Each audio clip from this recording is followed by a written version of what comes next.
ఏది మనకు నేర్పిస్తుంది 10వ వచనం అంటే జ్ఞానము. జ్ఞానం ఏంటండి? జ్ఞానము కలిగినటువంటి వ్యక్తులు చాలా అరుదుగా కనబడతా ఉంటారు మనకి. ఈ లోకములో జ్ఞానము లేక డబ్బా వాగుతూ డబ్బా మాట్లాడుతూ డబ్బా అందరితో తగాద పెట్టుకుంటూ డబ్బగా ఉంటారు అనమాట. అది జ్ఞానము లేనటువంటి బుద్ధిహీనులు చేసేటువంటి పనులు. బుద్ధిహీనుడు చేసేటువంటి పనులు, భక్తిహీనులు చేసేటువంటి పనులు, తెలివి తక్కువ వాళ్ళు చేసేటువంటి పనులు చాలా విచిత్రంగా విడ్డూరంగా మనకు కనబడతా ఉంటాయి. ఇక్కడ వాక్యం ఏమంటుందంటే జ్ఞానము నీ హృదయమును జొచ్చును, హృదయాన్ని ఇముడుకొని, హృదయాన్ని అంటుకొని హృదయంలో ఉంటుంది. జ్ఞానము కలిగినటువంటి వ్యక్తులకి జ్ఞానాన్ని నువ్వు సంపాదించుకొని ఉంటే గనక అది హృదయాన్ని జొచ్చుకొని ఉంటది. దేవుని ప్రియులారా, హృదయాన్ని అంటుకొని ఉంటది, హృదయాన్ని అంటుగట్టి ఉంటది, అతుక్కొని ఉంటది. దేవుని ప్రియులారా, జ్ఞానము ఎప్పుడూ కూడా మనిషికి చాలా ప్రధానమైనటువంటి స్థానంగా మనకి ఉపయోగపడతా ఉంటది. జ్ఞానము ప్రతి మనిషికి ఉండాలి. ఏముండాలండి? జ్ఞానము ప్రతి మనిషికి ఉండాలి. జ్ఞానము గల్ల వాడి యొక్క ఆలోచన విధానము, వారి యొక్క మాట తీరు, వారి యొక్క మరి పదజాలాలు ప్రతిదీ కూడా చాలా విచిత్రంగా ఉంటాయి, చక్కగా ఉంటాయి అన్నమాట. అవి చాలా మందికి రీచ్ అవ్వవు, చాలా మందికి అర్థం కావు. దేవునికి స్తోత్రం, హల్లెలూయా. ఈ లోకములో జ్ఞానము కలిగినటువంటి వ్యక్తుల్ని అర్థం చేసుకోవడం చాలా కష్టం. జ్ఞానం కలిగినటువంటి వారిని అర్థం చేసుకోవడం చాలా కష్టం. బుద్ధిహీనుడిని మనం చాలా ఈజీగా అర్థం చేసుకోవచ్చు. వీడు బుద్ధిహీనుడు, వీడు తెలివి తక్కువడు. కాసేపు మాట్లాడేసరికి ఏమంటారండి, వీళ్ళు అంత తెలివి లేదండి, చాలా తెలివి తక్కువైనటువంటి విషయాలు ఎక్కువగా కనబడతా ఉన్నాయి, ఇతనులో అంత మనకు తెలివైనటువంటి వ్యక్తులాగా ఏం కనబడలేదు అని చెప్పేసి తొందరగానే తేల్చవచ్చు. కానీ జ్ఞాని అర్థం కావడానికి, జ్ఞానవంతుడు అర్థం కావడానికి, తెలివి గల్లవాడు అర్థం కావడానికి చాలా సమయం పడుతుంది. అందుకని ఈ రోజుల్లో మంచివాడు అర్థం కావడానికి చాలా సమయం పడుతుంది. వాళ్ళు ఏ తప్పులు ఉన్నాయా, ఏ తప్పు తొందరగా దొరికిద్దా అని ఎదుగుతూ ఉంటాం. మనకి గబుక్కున వారిని నిందించడానికో, వారి మీద ఏదో ఒకటి అనడానికో, మరి అస్తమానం వాళ్ళు మంచోళ్ళు అంటే బాగోదు కదా, వారి మీద ఏదో ఒకటి చెడ్డది కావాలి కదా అని ఎదుగుతూ ఉంటాం. దేవుని ప్రియులారా, ఎదుగుతూ ఉంటాం. అందుకనే ఒక మనిషి చాలా చక్కగా విచిత్రంగా మనకి తెలియజేస్తాడు. ఏం తెలియజేస్తాడంటే ఒక వైట్ పేపర్ తీసుకొని, తెల్లటి కాగితాన్ని తీసుకొని, దాని మీద మధ్యలో ఒక పిన్ చిన్న పాయింట్ పెడతారనమాట. ఇంకు ఏం చేస్తారంటే అక్కడ చిన్న పాయింట్ పెడతాడు. పాయింట్ పెట్టి ఇందులో నీకు ఏం కనిపిస్తుంది చెప్పండి అని అంటే, అది ఎంత చక్కగా చెప్తారంటే ఒక చుక్క కనిపిస్తుందండి అని అంటారు. ఏమంటారండి? ఒక చుక్క కనిపిస్తుందండి, మధ్యలో పెండతో చిన్న చుక్కలాగా పెట్టారండి, చిన్న పాయింట్ పెట్టారండి అని చెప్పేసి చెప్పడం జరుగుతుంది. అప్పుడు ఆ వ్యక్తి అంటాడు, ఇంత పెద్ద తెల్ల కాగితం కనిపించలేదా నీకు, ఆ చుక్క ఒకటే కనిపించిందా అని అంటాడంట. ఏమంటాడండి? ఇంత పెద్ద తెల్ల కాగితం నీకు కనిపించకుండా చుక్క ఒకటే కనిపించిందా? అందుకనే ఎప్పుడు కూడా మంచి వ్యక్తులు కానీ, జ్ఞానవంతులు కానీ, వారిలో తప్పులు ఎతుకుటకు చాలా ప్రయత్నాలు జరుగుతూ ఉంటాయి. వెనకథలు చాలా ప్రయత్నాలు జరుగుతాయి. కానీ జ్ఞాని ఎప్పుడు కూడా తప్పులు ఎతుకునోడిని, తప్పులు ఎతకనినోడిని ఎప్పుడు ఆయన పట్టించుకోవడం ఆయన పని అందులోని లేనే లేదు. అతని గురించి దూషణ మాట్లాడేవారిని కానీ, అతని గురించి వెనకట్టి చెప్పుకునే వారిని గురించి కానీ ఎప్పుడూ ఆలోచించడండి ఆయన. జ్ఞానవంతుడు తన పని వేరుగా ఉంటుంది, తన పనితీరు వేరుగా ఉంటుంది, తన మాట తీరు వేరుగా ఉంటుంది, తన నడవడికి వేరుగా ఉంటుంది. కనుక ఎప్పుడు కూడా జ్ఞానవంతులు ఎప్పుడు కూడా మనుషుల మధ్యలో ఎక్కువగా ఉండడానికి కూడా ఇష్టపడరు. దేవుని ప్రియమైనటువంటి వాళ్ళ వాక్యం అదే చెప్తూ ఉన్నది. జ్ఞానవంతుడు యొక్క జ్ఞానము హృదయాన్ని జొచ్చుకొని ఉంటుంది. దేవునికి స్తోత్రం. ఇదే లైఫ్ అంటే. లైఫ్ ఎప్పుడు కూడా ఒక జ్ఞానిలాగా ఉండాలి. మనిషిని దేవుడు భూమి మీద సృష్టించి పెట్టాడు అంటే ఆ మనిషి ఎలా ఉండాలంటే జ్ఞానవంతుడిగా ఉండాలి, జ్ఞానముతో మసులుకోవాలి. స్తోత్రం, హల్లెలూయా. ఈరోజు ఒక మనిషి కొడుతున్నాడు అంటే, ఒక మనిషి చంపుతున్నాడు అంటే, ఒక మనిషి మీద పడి ఒక మనిషి పడుతున్నాడు అంటే అది బైబిలే చెప్పింది. మనిషి కొట్టుకుండే రోజులు వస్తే మనిషి మీద మనిషి పడతాడు, రాజ్యాల మీద రాజ్యాలు పడతాయి, దేశాలు పడతాయి, ఇట్లా జరుగుతాయి నేను వచ్చే రాకడ దినాల్లో అని చెప్పేసి చెప్పాడు. అయితే ఈ మనిషి గురించి మనం ఆలోచించి చూసినట్లయితే దేవుని ప్రియులారా, జ్ఞానము లేనివాడు, భక్తి లేనివాడు ఎప్పుడు కూడా, ఏ దైవ భక్తి ఉన్నా సరే, నువ్వు ఏ దేవుణ్ణి నమ్మినా దైవ భక్తి కనుక నీలో ఉన్నట్లయితే నువ్వు ఏ మనిషి జోలికి పోవు. నిజంగా భక్తిపరుడు ఎప్పుడు కూడా ఏ మనిషి జోలికి వెళ్ళడండి. భక్తి లేనివాడు మాత్రమే అది చెయ్యకు, ఇది చెయ్యకు, లాని కొట్టాలి, ఇన్ని కొట్టాలి, ఆని చంపాలి, ఇన్ని చంపాలని అంటూ ఉంటారు. నిజానికి భక్తి లేదు వారికి, ఉత్తుదే పేరు చెప్పుకొని తిరుగుతూ ఉంటారు. భక్తి ఉన్నటువంటి, నిజమైన భక్తి ఉన్నటువంటి వ్యక్తి ఏ భక్తిలోనున్నా సరే, ఏ దేవుడు భక్తిలో ఉన్నా సరే, భక్తి పరుడు ఎప్పుడు కూడా ఒక మనిషికి హాని చేయడానికి, చీమకి కూడా హాని చేయకుండా జీవిస్తూ ఉంటాడండి భక్తి పరుడు ఎప్పుడు కూడా. ఆడి జ్ఞానవంతుడు. ఎవరండి వాళ్ళు? జ్ఞానవంతులు. జ్ఞానం హృదయాన్ని చొచ్చుకొని ఉంటది.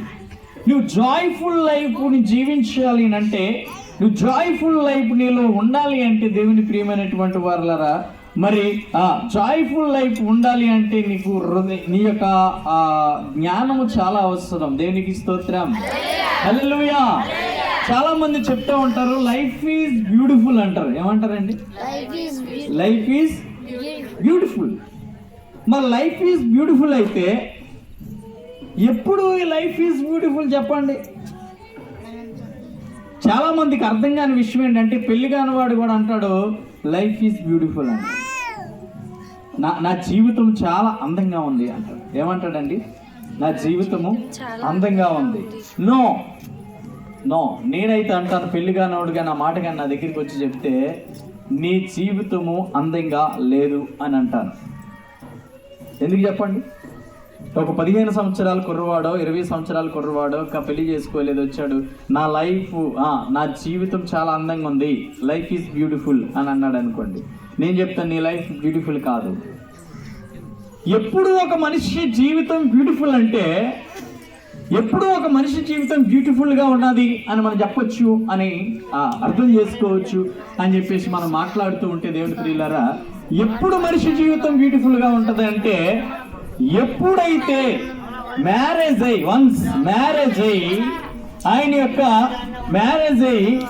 ఆయన జీవితంలో చక్కనైనటువంటి గుణవతి అయినటువంటి భార్య దొరికినప్పుడు, ఆయన జీవితంలో చక్కనైనటువంటి ఆ జీవితాన్ని కొనసాగిస్తున్నప్పుడు, అర్థం చేసుకునేటువంటి భార్య వచ్చినప్పుడు, అర్థం చేసుకునేటువంటి కుటుంబం ఏర్పడినప్పుడు, అర్థం చేసుకునేటువంటి జీవితం ఏర్పడినప్పుడు, అది లైఫ్ ఈజ్ బ్యూటిఫుల్. స్తోత్రం, హల్లెలూయా.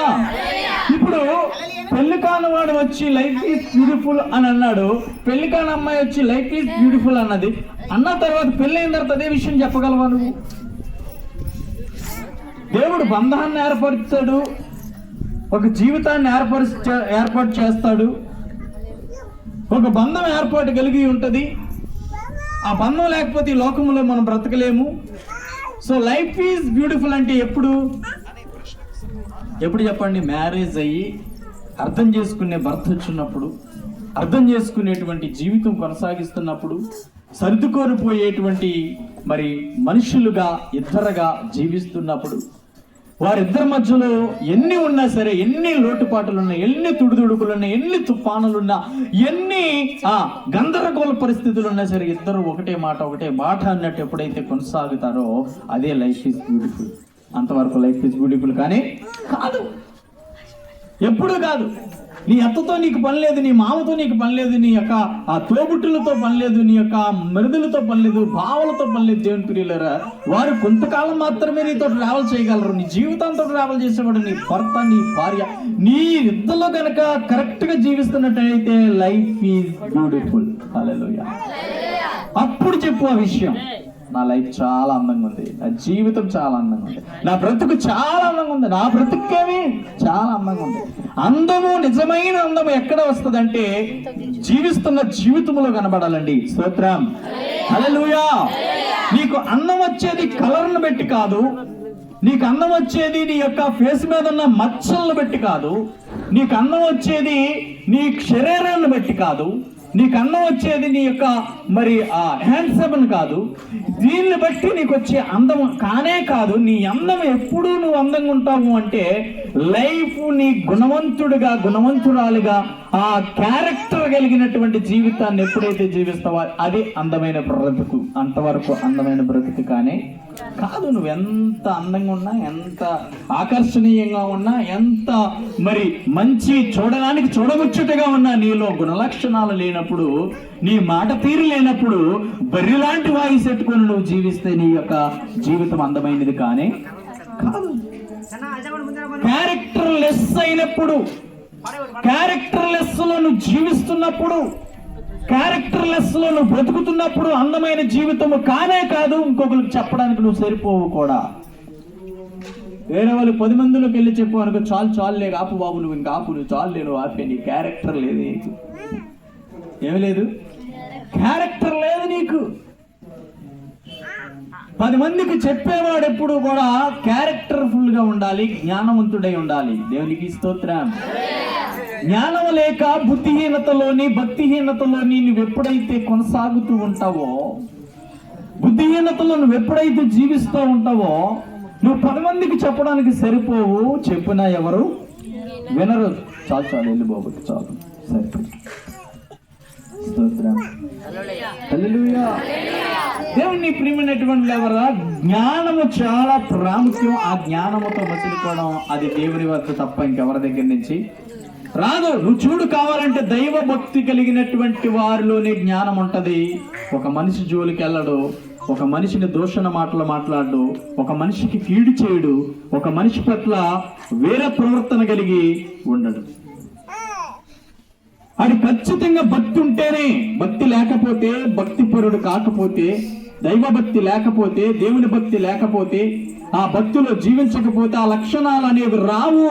ఈ లక్షణాలు కేవలం దేవుడి దగ్గర నుంచి తప్ప మనిషికి ఇంకెక్కడి నుంచి కూడా రావండి. ఈ భూమి మీద దొరకమన్నా దొరకవు ఆ లక్షణాలు. మంచి ప్రవర్తన కలిగి జీవించేటువంటి జీవితం ఎక్కడి నుంచి వస్తుంది అంటే ఆ జ్ఞానం దేవుడి యొద్ద నుంచి తప్ప ఎక్కడి నుంచి రాదు. వాడు ఖచ్చితంగా భక్తి పరుడై ఉంటాడు. అది మీరు లెక్క తీర్చుకోవాల్సిందే.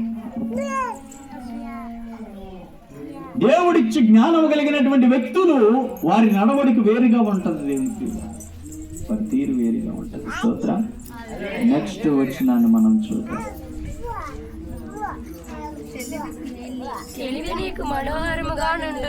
తెలివి ఇది అక్కడ వచ్చింది. Joyful life. ఏ లైఫ్ అండి ఇది? మనోహరం అంటే ఏంటి? Joyful life. తెలివి ఏంటంటే ఇది తెలివి మనోహరంగా పనిచేస్తుందంట మన జీవితంలో. తెలివి కలిగినటువంటి వ్యక్తులు జాయ్ఫుల్ గా జీవిస్తూ ఉంటారు. దేవుని మహిమ కలిగిన గాక. నువ్వు జాయ్ఫుల్ లైఫ్ అని ఎప్పుడు చెప్పొచ్చు అంటే నువ్వు దేవుణ్ణి కలిగి ఉన్నప్పుడు, దేవుడు నీలో ఉన్నప్పుడు, దేవుడితో నువ్వు జీవిస్తున్నప్పుడు, దేవుని భక్తి నీలో ఉన్నప్పుడు నువ్వు జాయ్ఫుల్ లైఫ్ గా జీవించవచ్చు, ఎంజాయ్ చేయొచ్చు దేవుడి దగ్గర. స్తోత్రం. ఈ లోకంలో నువ్వు రికార్డ్ డాన్స్ దగ్గర కాదు ఎంజాయ్ చేయాల్సింది, తిరణాల్లో కాదు నువ్వు ఎంజాయ్ చేయాల్సింది, ప్రజల మధ్యలో కాదు నువ్వు ఎంజాయ్ చేయాల్సింది. ఎంజాయ్ చేయాలట. ఏం చేయాలండి? ఏం చేయాలంటారండి వాళ్ళు?